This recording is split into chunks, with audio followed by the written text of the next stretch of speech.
Luke 18:1. He spoke a parable unto them to this end, that men ought always to pray and not to faint. Another version says men ought always to pray and not to give up. Another one says men ought always to pray and not to turn out badly. I think it's instructive. Saying there was in a city a judge which feared not God, neither regarded man. And there was a widow in that city, and she came unto him saying, avenge me of my adversary. She needed help.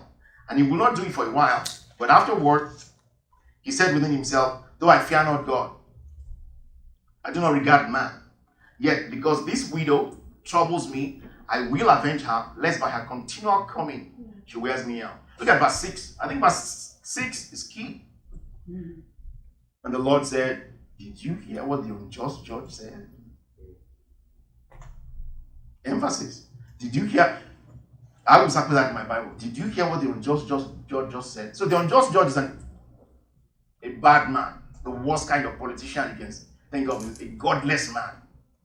So what is the Lord saying there? The Lord is saying, if that wicked judge finally found an atom, a modicum of pity in his heart for this woman, not because he's a good man, not because he really pitied her, it was like, what do you want? This is what you want? Never let me see you again in my office. Ever. Get out. If a wicked man finally did that and answered the prayer of this woman, how much? Look at it. We have to read it. Yes. Verse 7. And shall not God avenge his elect, which cry day and night unto him, though he bears long with them? Verse 8. I tell you, another emphasis, I tell you. What does that mean? On my integrity, yes. On my honor. And I know what you can say, I swear to you, I tell you, God will, another version, he will avenge them. How? Speedily. Another version says swiftly, quickly. Now, most of the time when we read this particular parable, most of us will go like, it means that woman was persistent. She prayed and prayed and prayed and prayed. We must pray and pray, pray and pray. Storm the gates of heaven. Don't let him rest. Go, go, go. The only reason that woman kept doing it was because the man was wicked. That's the only reason. God is not wicked. God is not godless. So, what he's saying here is, the moment you pray, he heard. He will avenge them speedily, quickly, immediately. He hears us. Now, many of us, we act like God didn't hear us, or that we need to pray. Remember what the Lord Jesus said in Matthew 6 also. He said, don't be like the heathen, you who use vain repetitions again and again and again and again. He said, don't use, because they think that their much speaking is what will make them heard. So look at what he says here. He will avenge them speedily.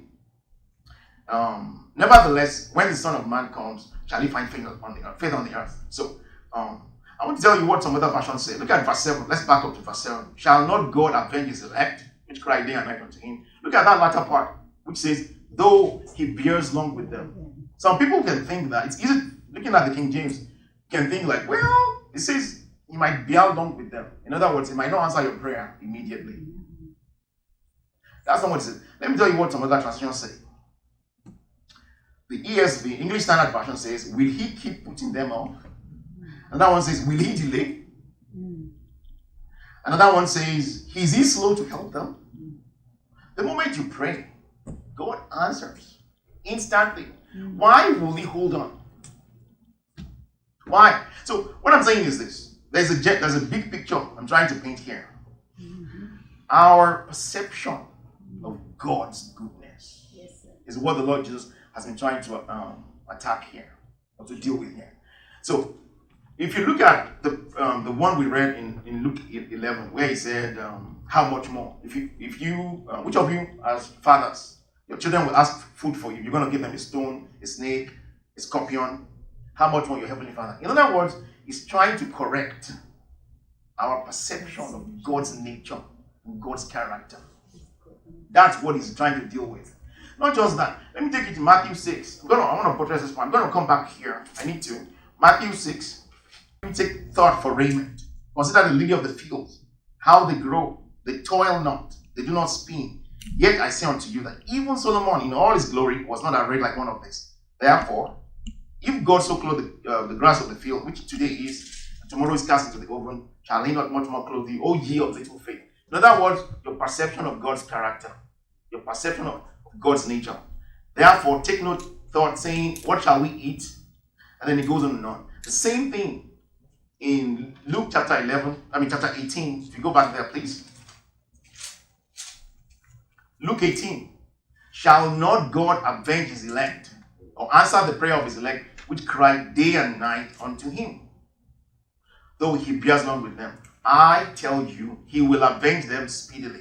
Now, he's going to summarize everything he said now. Look at the next sentence. Nevertheless, when the Son of Man comes, what shall he find faith on the earth?